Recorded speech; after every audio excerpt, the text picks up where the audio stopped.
It's magic discovering that first anime. It's your defining moment that shapes the beginning of your taste. It determines what genre you're going to be diving down first, and mostly what kind of anime fan you're going to be going forward. With such a large range of shows to begin with so many people's different tastes and opinions, people's first anime can literally be anything. Anime has a place to start for everyone. You like sailing adventures with pirates and magic, you got One Piece. You want something a little more horror focused with some heavy action and unpredictability? You got Chainsaw Man. Hell, they even got stuff for you degenerates out there. Could I offer you some domestic girlfriend? Perhaps interspecies reviewers? No? Want the top shelf of degeneracy?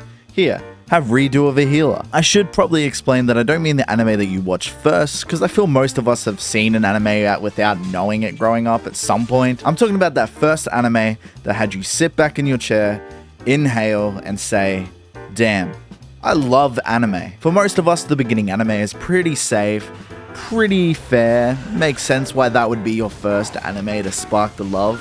Like from stories of magic, adventure, mystery, horror, family, and even falling in love with a girl because you drank her spit and now can't get enough of it. We all start somewhere. For better or worse, that was my first anime.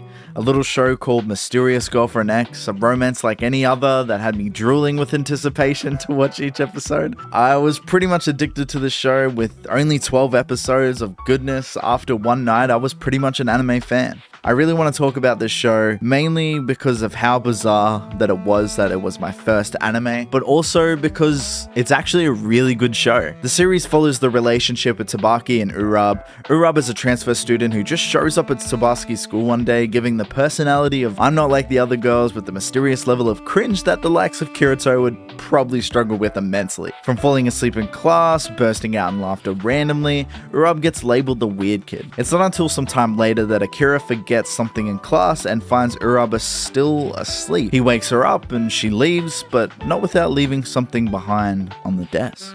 You might wonder what that was. Was it a gift? Something kind? A chocolate?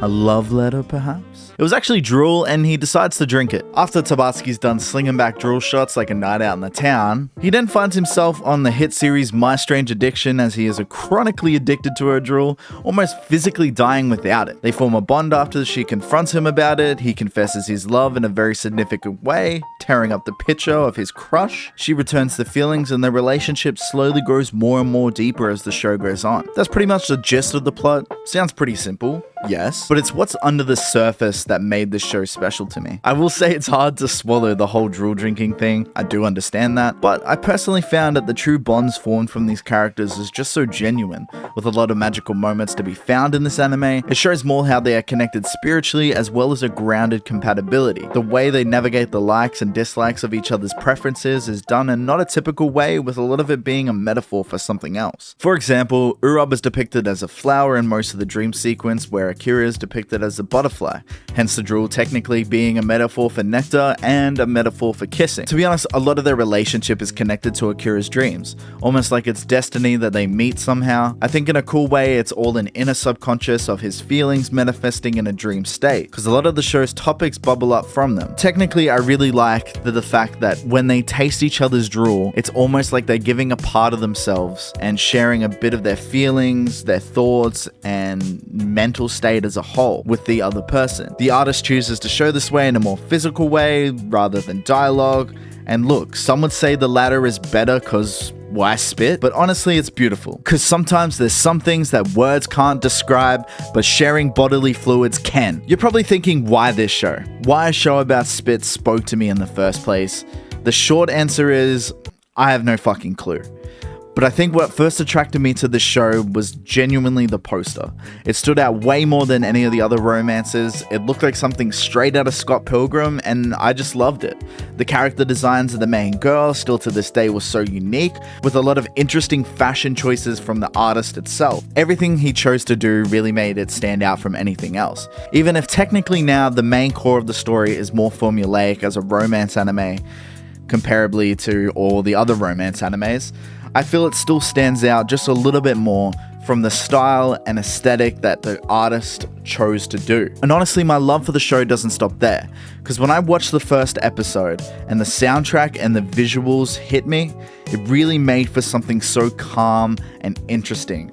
And the more that the dream sequences popped up and the theme with the mix of 3D and 2D just made for an epic nostalgia. To this day, I haven't experienced an anime like My Mysterious Girlfriend X. It's different, it's odd, it's weird, it's funny, it's ecchi.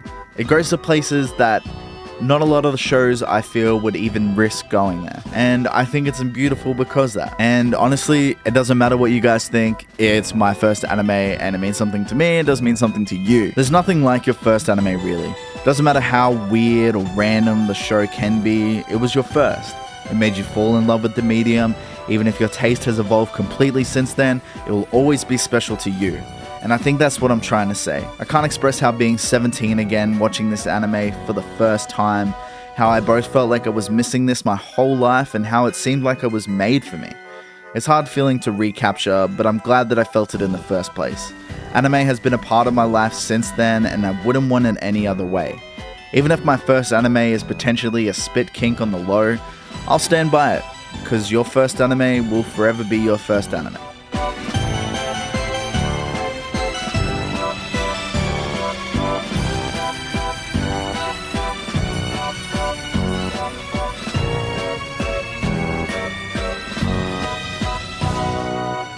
Thank you guys for watching. It was greatly appreciated. If you want to see more like this, like and subscribe, and let me know what you think. What was your first anime? Was it as odd as mine? Was it pretty simple? Was it Naruto, Bleach, One Piece? Let me know. And yeah, that's pretty much it. Goodbye.